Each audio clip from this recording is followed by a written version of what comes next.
Ya, ok. Entonces estamos atentos. Ok, esta segunda parte, como les decía, ya va a ser más la concepción lineal de lo que entendemos como la historia de la paleontología contemporánea, que se desarrolla en base ya a este reconocimiento de que detrás de los fósiles hay restos de organismos que existieron en algún momento.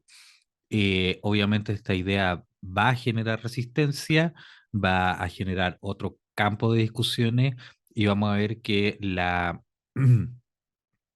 aceptación, por decirlo de alguna manera, va a estar también necesariamente vinculada a al surgimiento de un marco teórico eh, relevante dentro de la biología en particular y de las ciencias naturales en general, que es el concepto de la evolución biológica. Una idea que naturalmente atribuimos porque eh, es quien plantea el mecanismo que mejor entendemos o que más aplicamos actualmente para dar cuenta de la evolución biológica, no así el único, que es la selección natural por parte de Charles Darwin. No voy a entrar ahora en discutir qué hay detrás de ese concepto, más allá de lo muy general, ya que en la siguiente ocasión vamos a tener la oportunidad de, como les decía, discutir lo que tiene que ver con conceptos en particular, y ahí lo vamos a ver un poquito más de detalle. Como les decía, esta idea además ya está presente en algunos autores. Buffon ya tiene una noción de lo que es lo que hay detrás de una idea de origen común. Aún así, no hay una conceptualización aún de un mecanismo, que es el gran aporte, el gran acierto de Darwin en particular.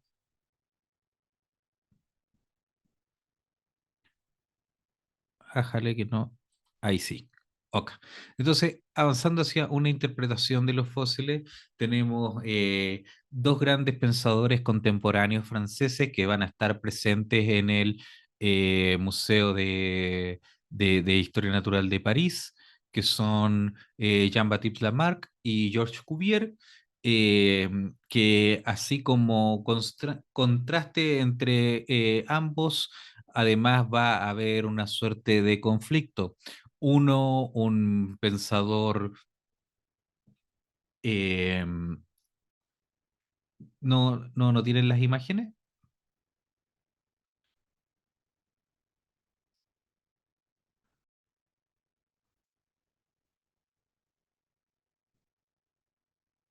Ah, ya, perfecto. Ah, bueno, es que antes estaba hablando, ya, ok, pero estaba hablando sin imágenes por si acaso al comienzo. Ok. Eh, ¿En qué está desde el comienzo? Entonces, en Egipto, no, broma.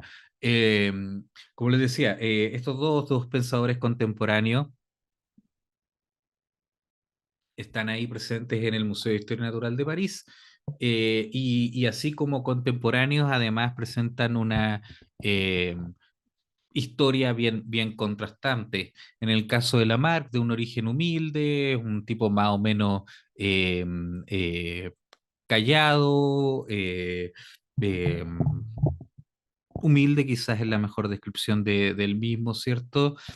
Más meditabundo, y Cuvier es todo lo que pudiese representar, por decirle de alguna forma, la soberbia, el rockstar de la concepción, de origen además noble. Cuvier además gozaba de la gracia del poder político, siendo íntimo eh, comparsa del poder político que va a representar también Napoleón en este periodo. Cuvier, además, tiene sus méritos, es quien concebimos, ¿cierto?, como el padre de la paleontología, eh, principalmente por su estudio y sus descripciones fósiles y por sus aportes en la concepción de la anatomía comparada, es decir, lo que habíamos hablado en un comienzo de este reconocimiento de que no vamos a tener más una visión funcionalista de los organismos vivos, sino que una clasificación y un entendimiento de los organismos en una lógica de homologías anatómicas, en donde vamos a entender entonces cuál va a ser la eh,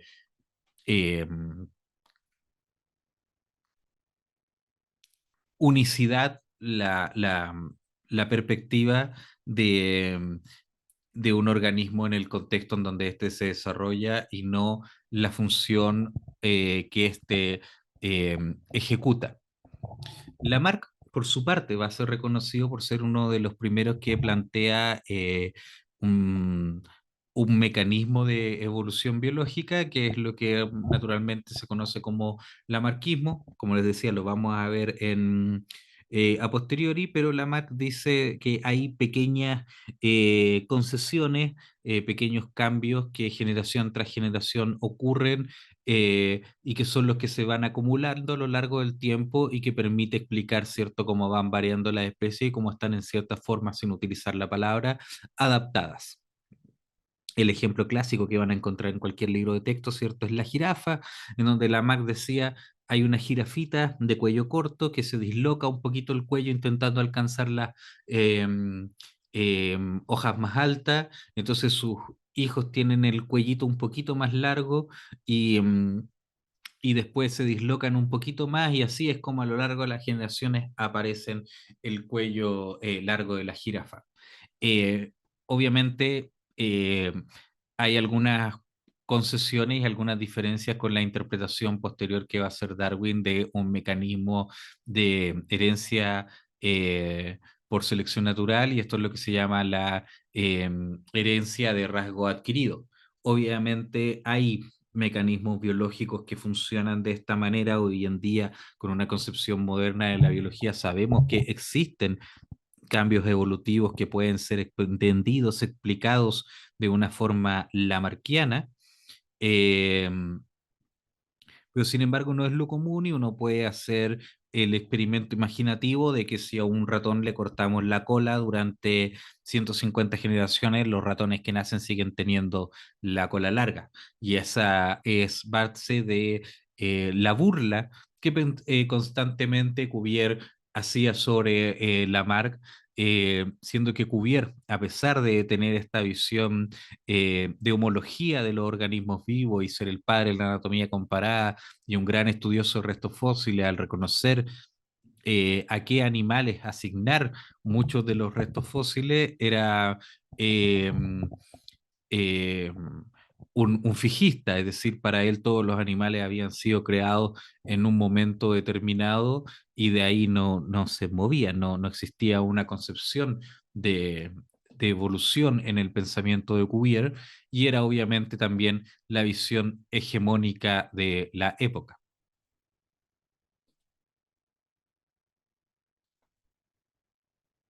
Este es el Museo de Historia Natural de París, tal cual como lo dejó Cuvier. Y obviamente podrán entender que cuando uno tiene la perspectiva de poder ver todos estos vertebrados de esta manera, una visión de homología y de clasificación en ese sentido hace mucho sentido cuando uno ve, ¿cierto?, esta imagen amplia en esta galería de anatomía comparada, que es la que en donde se conserva, como les decía, tal cual como la estudió y la dejó Cuvier en su momento. A pesar de que este nivel de material permite entonces para él concebir una lógica de clasificación por homólogos, no le permite concebir en su momento que detrás de esto está eh, una lógica de origen común de todos estos organismos. Otra parte importante de lo que son los estudios de Cuvier tienen que ver con los restos fósiles. Este es el famoso hallazgo de el mosasaurio de Maastricht en Holanda. Este fósil había sido encontrado en estas excavaciones en el sector de esta región de Maastricht y había sido conservado como reliquia religiosa, como la capa de un santo, y estaba siendo exhibida, cierto, en un monasterio. Napoleón invade Holanda y Cuvier por encargo solicita que le traigan el fósil y hasta el día de hoy este se mantiene en París, aquí tal cual como está. Estoy yo un poquito más joven de lo que estoy ahora. Eh, y el Cuvier entonces estudia este fósil, obviamente desestima que se trata eh, de la capa de un santo y da cuenta de que las características anatómicas, los huesos que se pueden observar y la característica de esto se trata precisamente de un mosasaurio y un mosasaurio es en general un reptil. Así es como lo concibe Cuvier al estudiar este fósil que, como les digo, hasta el día de hoy se mantiene ahí en París.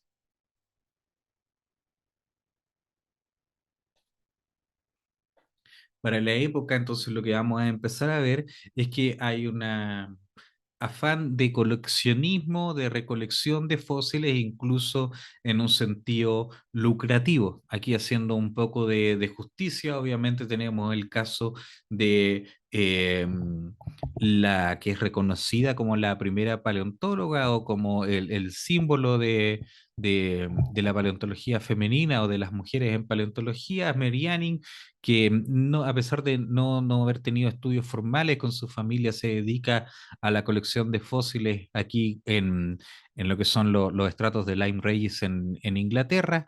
La misma figura que está acá está en el Museo de Historia Natural de Londres, en donde se conservan partes de los restos fósiles que excavase en su momento eh, Mary Anning, en particular, ¿cierto? Grandes reptiles marinos como este plesiosaurio que se ve aquí. Charles Lyell es otro pensador importante ahí de la época porque él escribe ahí sus principios de geología, que va a ser unos libros fundamentales que va a posteriormente tener de referencia a Charles Darwin, y él establece tres principios que hoy en día, de nuevo, nos pueden parecer muy obvios, pero eran bastante avanzados para la concepción de mundo que había en la época. El primero es el del actualismo, ¿cierto? Esta explicación de que los fenómenos pasados eh, se explican a partir de las mismas causas que operan en la actualidad. Es decir, hay una relación de fuerzas, de explicaciones, de razones que se conservan sin importar si esto ocurrió hace 10 millones de años, aun cuando en este momento todavía no hay una concepción de nuevo de tiempo profundo, eh, o ocurren actualmente. También habla de este concepto de uniformismo, ¿cierto? En donde los procesos ocurren en forma uniforme, no así en forma catastrófica. Hay que reconocer que también muchos de estos pensadores, por ejemplo, el mismo Cuvier, tenían una visión catastrofista del mundo, en donde decían que eventualmente ocurrían eventos de estabilidad como los que vivimos actualmente y posteriormente eventos catastróficos de los cuales reconocían, por ejemplo, el diluvio bíblico como el más reciente de estos eventos catastróficos.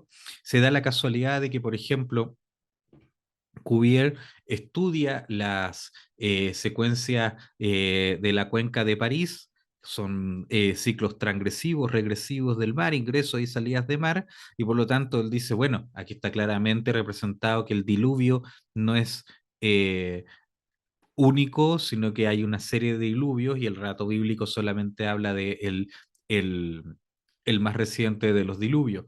También en ese momento es donde surgen los términos que conocemos ahora de Eoceno, Mioceno, ¿cierto? Para referirse a lo que antiguamente se denominaba el terciario, lo que es el paleógeno y el neógeno, el último o el periodo relacionado exactamente posterior a a la extinción de los dinosaurios, que dan cuenta del porcentaje de especies actuales que se presentaban en estas capas a medida que descendíamos, ¿cierto?, en profundidad en la cuenca parisina.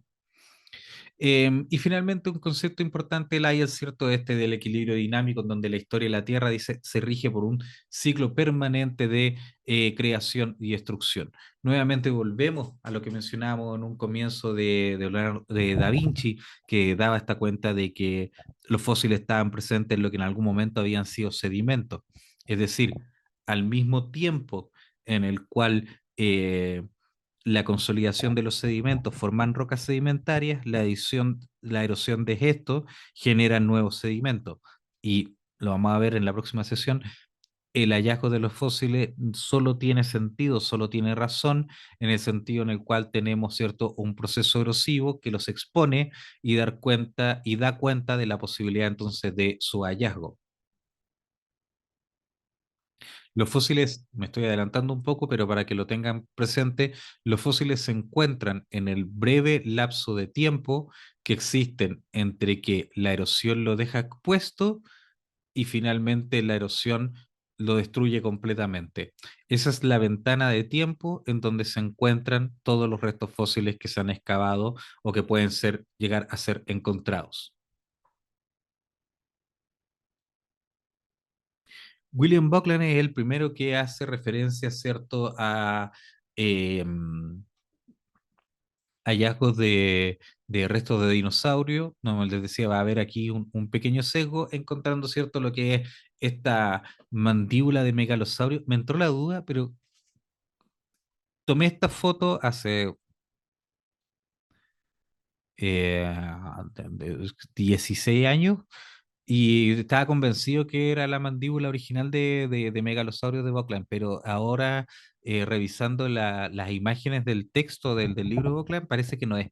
Pero bueno, está en el mismo museo de Londres, así que vamos a hacer como que es.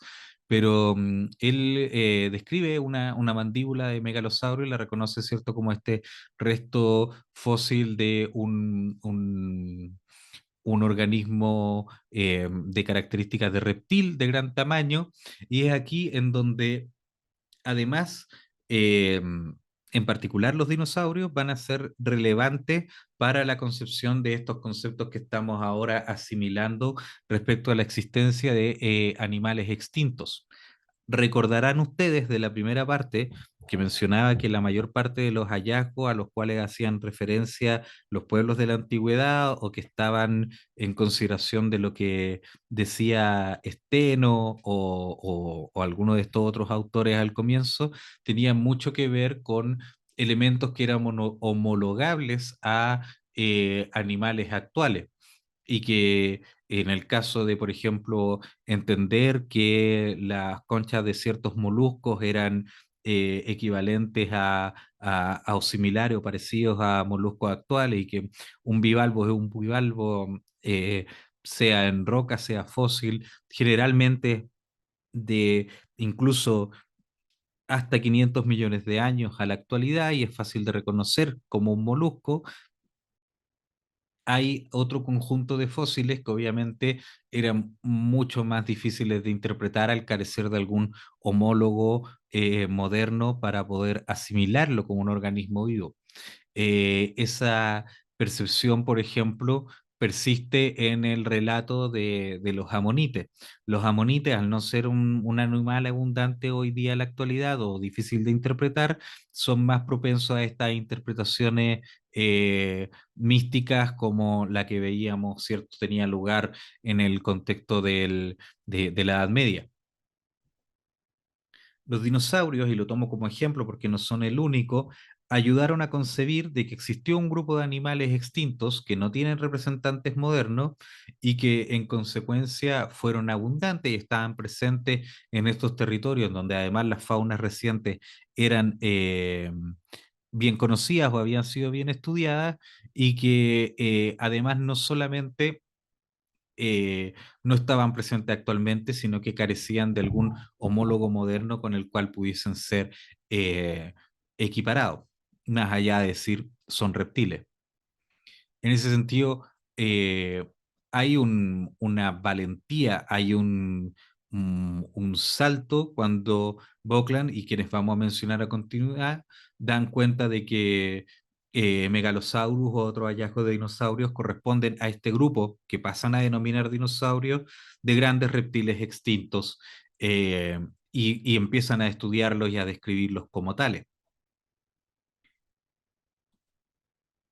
En ese sentido, Gideon Mantel en este lado y Richard Owen son parte de esta historia. Mantel, junto con su esposa, dan pie a los hallazgos de este, sí, estoy convencido de que es la foto que tomé la foto del diente original de Iguanodon, eh, que él encuentra. Iguanodon, diente de iguana, es en el contexto de que encuentra este fósil, no da cuenta de ningún. Aquí ya como ustedes pueden ver tenemos una noción de que los fósiles entonces representan restos orgánicos, de organismos que existieron en algún momento.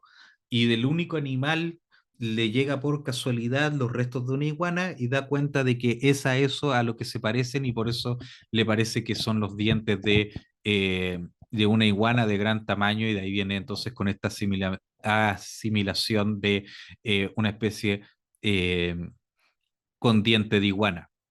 Eh, Owen toma todos estos hallazgos, lo conversado con Buckland, lo discute con Cuvier, aceptan lo que Mante le está mostrando con este diente y otros hallazgos posteriores y dice, bueno, todos este conjunto de fósiles eh, corresponden a un grupo de reptiles eh, extintos denominados dinosaurios, que quiere decir lagartos terribles y hacen una primera interpretación, que esto todavía se pueden ver en Londres, que fueron exhibidos en la exhibición de Crystal Palace, ¿cierto? Que es la primera representación de dinosaurios bien diferente a la concepción actual que tenemos con el conocimiento que se sabe hoy en día.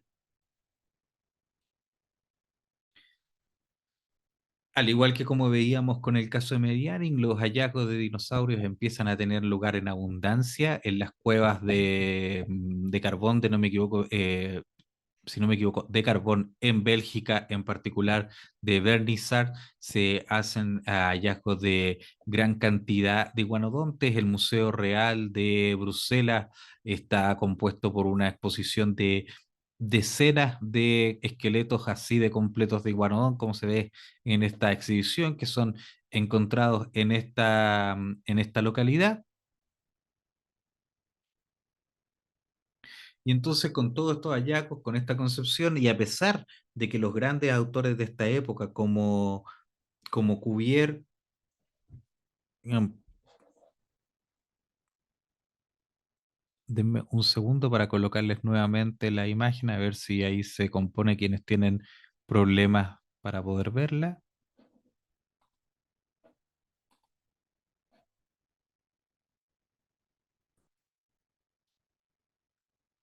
Ok. Como les decía, a pesar de que los autores de esta época que están desarrollando estudios en vertebrados fósiles, que están teniendo esta reconcepción de la homología como Cuvier y Richard Owen, el padre de la palabra dinosaurio en particular, no conciben la evolución biológica y de hecho son en sí mismos fijistas, creacionistas, fijistas, es decir, todas las especies fueron creadas en un momento y no se han movido de estar, es en este contexto en donde en 1859 Charles Darwin da pie a su publicación El origen de la especie por medio de la selección natural, proponiendo por primera vez un mecanismo que explica de dónde viene la diversidad biológica y cómo ésta evoluciona en el tiempo. Darwin, sin embargo, eh, comete una falta para lo que nos convoca a nosotros y es que nunca se sintió muy cómodo con con el registro de con el registro fósil en general. Encontraba un concepto incompleto además de su afán como naturalista de colectar fósiles, no tiene muchos trabajos describiendo restos fósiles. La mayoría de sus hallazgos, por ejemplo, durante el viaje del Beagle, cuando tiene hallazgo los restos de Macrauchenia patagónica, los deriva al museo en Londres y los describe el mismo Richard Owen. Eh, y no hay una parte fundacional de su teoría desde la perspectiva de la paleontología. Es una pregunta interesante entonces, si tenemos como en este contexto concepto de autores como Cuvier y Owen, y por otro lado los grandes evolucionistas como Darwin y los posteriores en la época que vamos a ver en un momento, que desestiman el registro fósil como una evidencia relevante o no le dan el valor que podría tener en la discusión de la biología evolutiva. eh, ¿Se puede concebir la paleontología sin un contexto evolutivo? Eh, es una pregunta, lo dejamos en ese concepto porque creo que lo podemos seguir discutiendo y da cuenta un poco de lo que decía Dobzhansky. No, no estoy desestimando la teoría evolutiva con este concepto, solamente estoy dando un contexto histórico. Pero como decía Dobzhansky, ¿cierto? Nada tiene sentido en biología si no es a través del prisma de la evolución. Bueno, aparentemente la paleontología históricamente tuvo sentido sin una teoría evolutiva, y la teoría evolutiva o la biología evolutiva no se ha hecho mucho cargo del registro fósil, del registro fósil exclusivamente, no de lo que podemos derivar de la evolución del estudio de los restos fósiles. Estoy hilando un poco fino al respecto, pero son preguntas interesantes. Entonces, en ese contexto que, a diferencia de lo que la biología evolutiva o desde la concepción de la evolución da a la paleontología, sí es mucho lo que la paleontología contribuye. Y dos ejemplos de estos son eh, dos paleontólogos en particular, separados en tiempo y espacio, como son Florentino Meguinos, de genio argentino, y George Gaylor Simpson. En sus trabajos vamos a encontrar una concepción eh, conjunta, perdón, más que conjunta, una concepción similar de la forma de describir restos fósiles como grandes entusiastas de la evolución. Para ambos va a haber una eh, concepción a dispersar, a aumentar, a sobredescribir restos fósiles, especies, a nombrar muchas especies, dando cuenta entonces de que existe un número importante de organismos y cómo estos están relacionados. Es decir, son grandes splitters de especies, y hasta el día de hoy gran parte de el, no gran parte, hay una parte importante de trabajo en paleontología que se tratan de reagrupar o reestudiar las especies descritas por estos autores como ejemplo, los coloco aquí, y darse cuenta que en realidad lo que Ameguino dijo que eran 15 especies diferentes de pingüino, en realidad son 3, pero es porque hay una concepción en su trabajo metodológico de que desde la perspectiva de lo que plantea la teoría evolutiva, entonces deben haber muchas especies y separar en ese sentido. Es un poquito más complejo de eso. Lo, eh, Simpson tiene mucha literatura respecto a la evolución. El sentido de la evolución es uno de sus textos, también libros muy amigables en general, y Ameguino tiene también textos que son eh, claves para entender esta concepción filosófica que estoy sobresimplificando en cómo lo estoy explicando. Pasa el tiempo de 1859, entramos al siglo XX y obviamente los avances en biología se acumulan en el tiempo. Surgen cosas que para Darwin no eran concebidas, como por ejemplo todo lo que tiene que ver con el mundo de lo microbiológico, ¿cierto? Se descubren eh, no así la estructura, pero se habla de las moléculas de la herencia, lo que va a ser posteriormente la concepción del ADN, ¿cierto? El descubrimiento por Rosalind Franklin de la estructura de doble hélice del mismo, y cierto, el mecanismo del traspaso de la herencia, y surge la necesidad de entonces reformular los planteamientos de Darwin, que quedan no solamente en esta lógica sencilla de lo que él describió muy acertadamente como un mecanismo de selección natural, sino que hay que esto llevarlo a una síntesis moderna. Hay que reunirlo con esta nueva fuente de información y, de nuevo, sobresimplificando lo que se entiende como la síntesis moderna de la evolución, que está en este compilado de Huxley. Eh, este Huxley es medio hermano del autor de Un Mundo Feliz, es hermano del Huxley eh,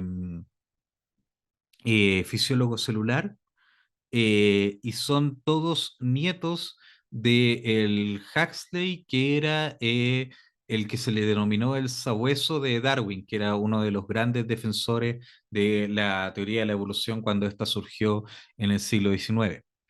Entonces, en este compendio, ellos lo que hacen es tomar el conocimiento de lo que se está desarrollando en genética y es básicamente, groseramente explicado, agregar, tomar a Mendel, tomar a Darwin y sintetizar una explicación de la evolución en el contexto genético de la herencia con una actualización del conocimiento, ¿cierto?, de esta primera mitad del siglo XX.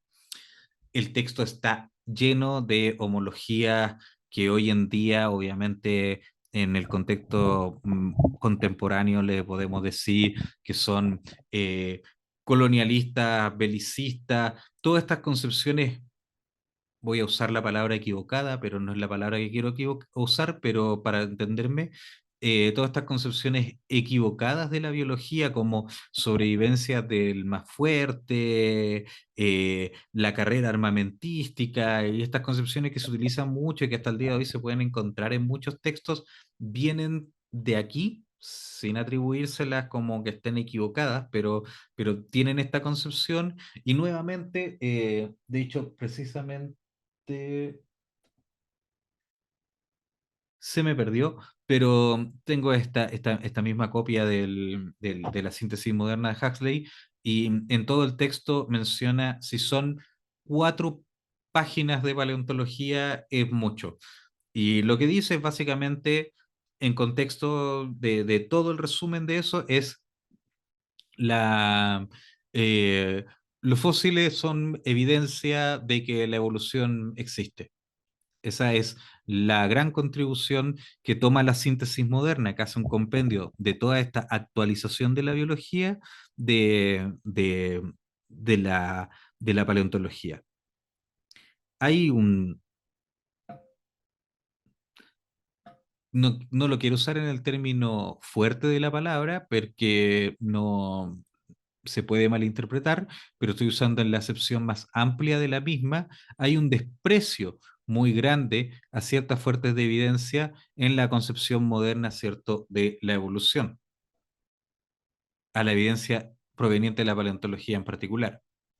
Y esto va a significar que durante gran parte del siglo XX, a pesar de haber un gran desarrollo de paleontólogos como individuos, la paleontología va a quedar relegada a mucho la misma lógica de este periodo pre-darwiniano de Mary Anning, de, mm, de los Mantel, de Owen, eh, que es entre comillas, coleccionismo.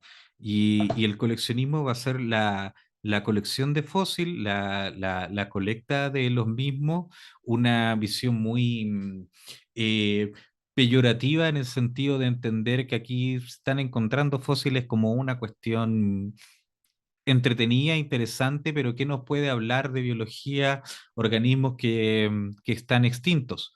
Van a ver que en libros, sobre todo de divulgación muy generales, se habla de decir, pero si están extintos son los callejones perdidos, los callejones sin salida de la evolución.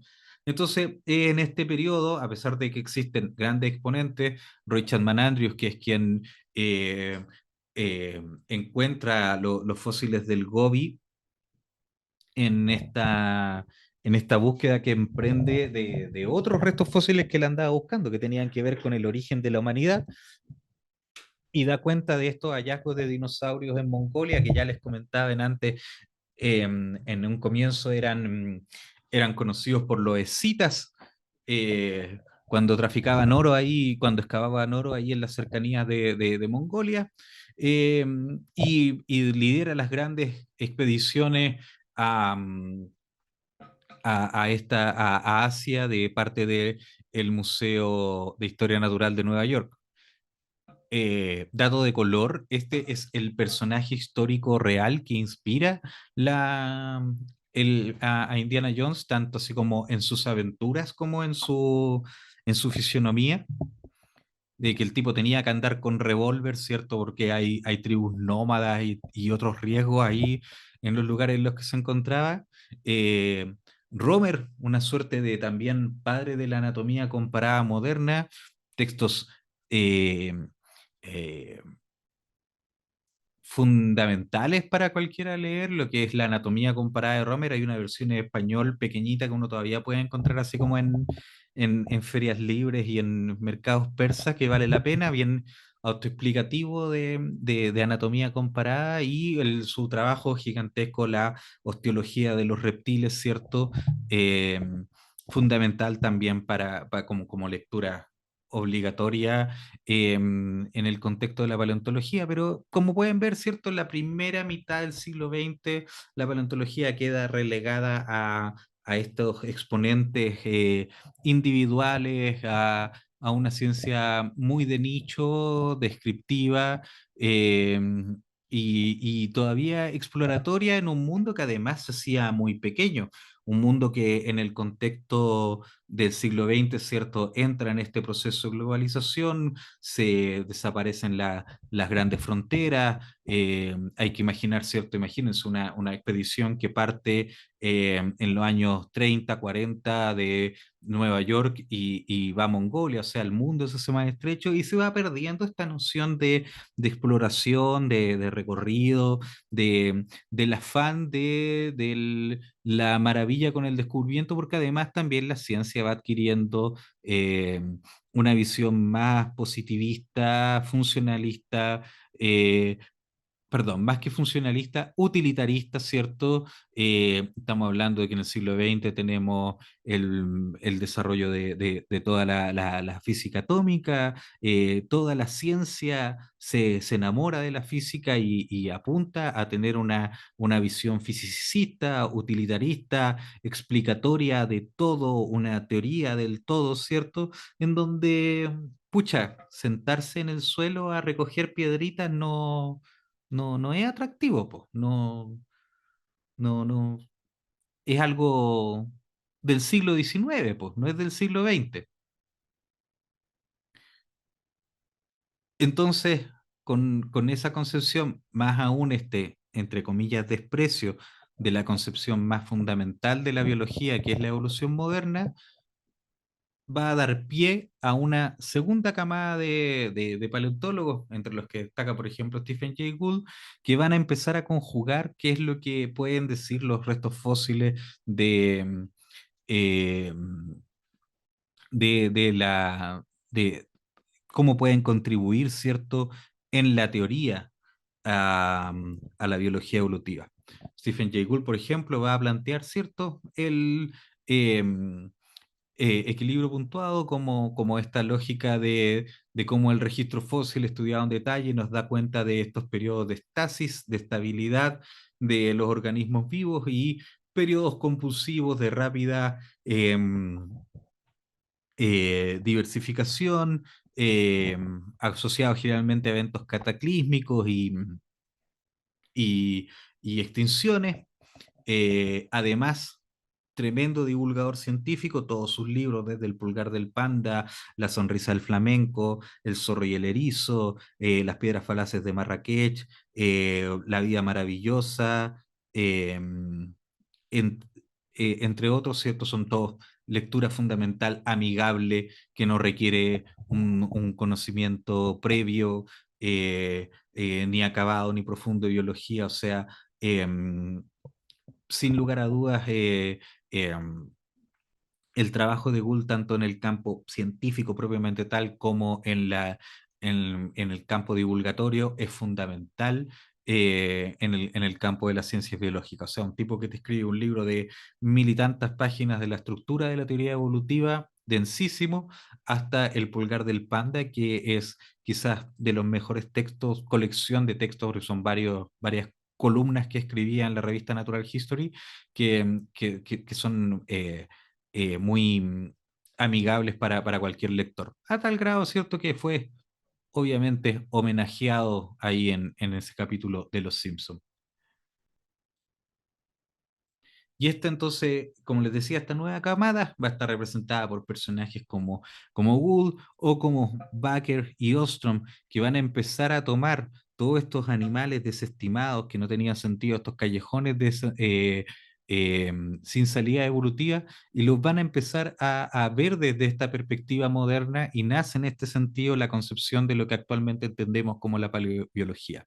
Baker un día se sienta eh, creo que el relato que hacen las herejías de los dinosaurios en el libro, creo que es en el Smithsonian o en otro modelo, y se sienta debajo de este gran saurópodo, este dinosaurio que está su esqueleto exhibido ahí, y empieza a pensar en la concepción que había en esos años, en los años 70, ¿cierto? De, de, mm, de estos animales torpes, condenados a la extinción, actualmente desapareció, y él lanza una frase que es, hay algo que está horriblemente mal con Diplodocus.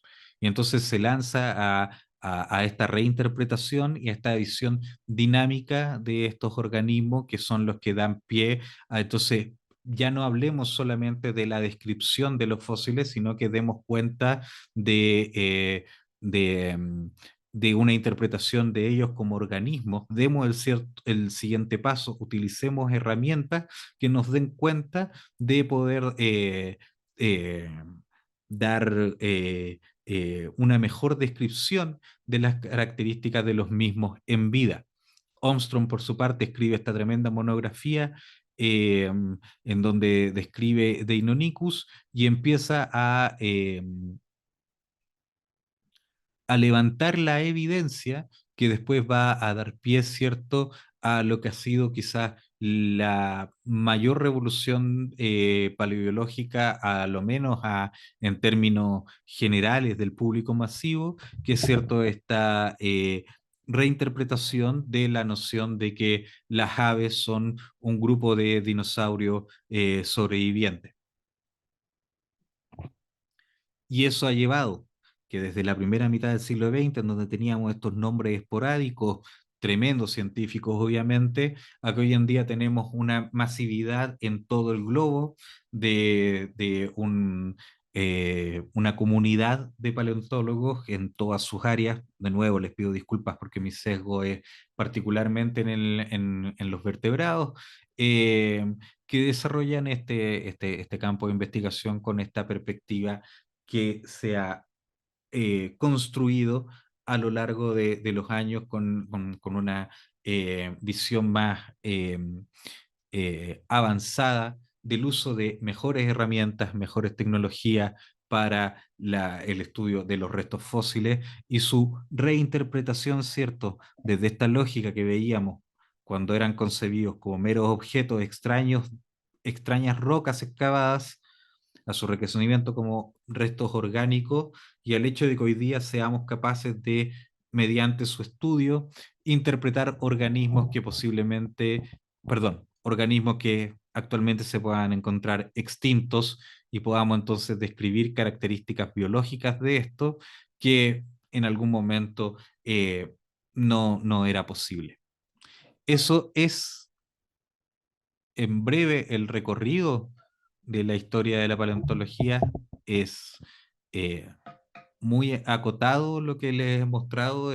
Obviamente podríamos estar escarbando un poquito más en esta circunstancia y es obviamente la intención, si tenemos la oportunidad de cierto poder hacer una nueva sesión ahí al respecto en este campo. Eso por mi parte, como les decía, por una cuestión de tiempo y espacio, veo difícil que podamos hacer una vuelta de preguntas. Estamos eh, pasaditos un poquito en el tiempo, les pido las disculpas también por lo mismo. Eh,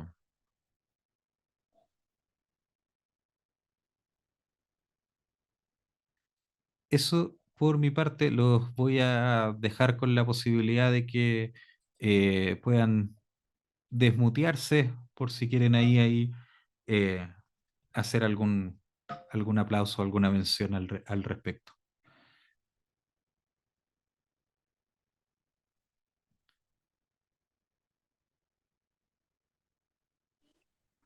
¿Se me escucha? Hola, hola, buenas noches.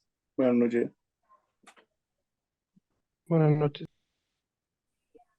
Hola, buenas. Quiero hacer una pregunta a nuestro profesor. ¿Es posible?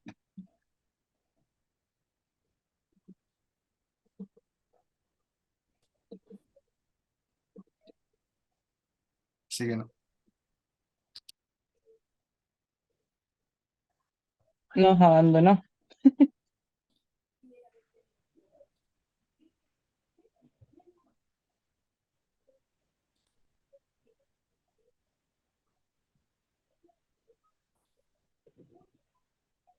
Hola, ¿y esto? ¿Alguien sabe si van a subir la clase, lo grabado? Porque está siendo grabado. Así decían, pero ¿dónde? No sé. Supongo que para YouTube o Facebook. Poca gracia. Ya.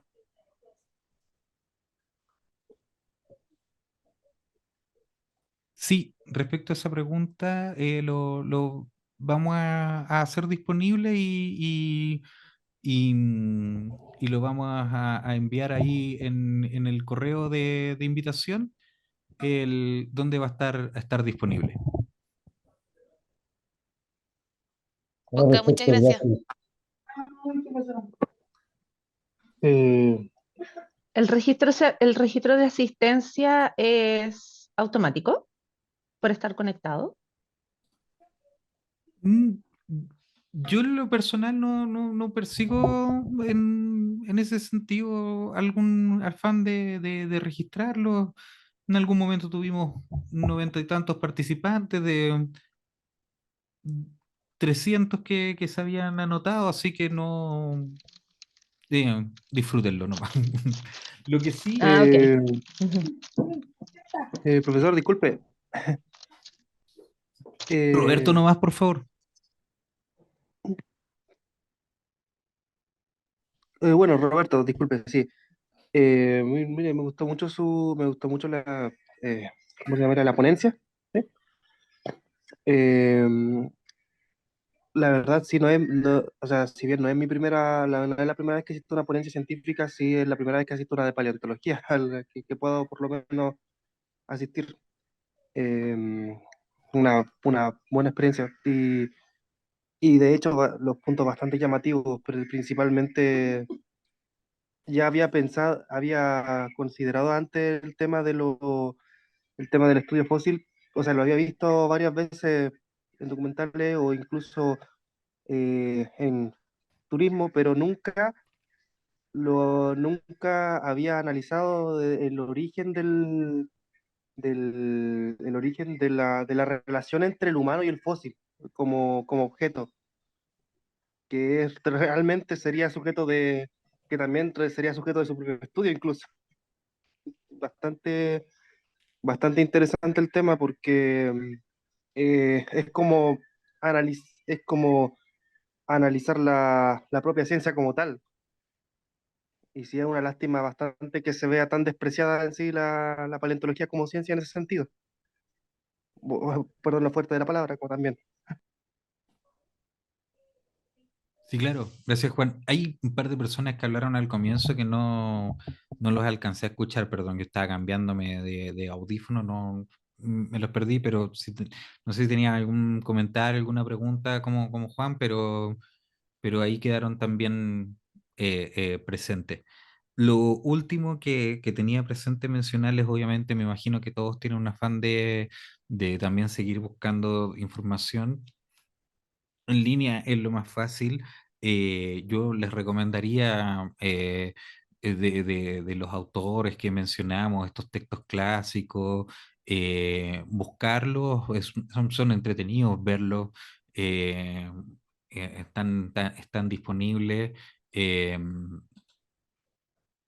eh, tenemos, están, leer los clásicos siempre vale la pena, Darwin y todo. Y hay un libro en particular que es de José Luis Sanz, que se llama Cazadores de Dragones, Historia del descubrimiento e investigación de los dinosaurios, que puede ser interesante como para esta primera parte si les interesa y que también da cuenta de un montón de relatos que no alcancé a colocar en esta presentación. Así que ese es mi último comentario. Eso por mi parte, pues, sin nada más que agregar, los invito a que nos veamos entonces la próxima semana en el mismo horario. Muchas gracias, profe, por la clase. Súper interesante. Muchas gracias. Roberto, Bueno, porfa, gracias. no, profe, ni usted.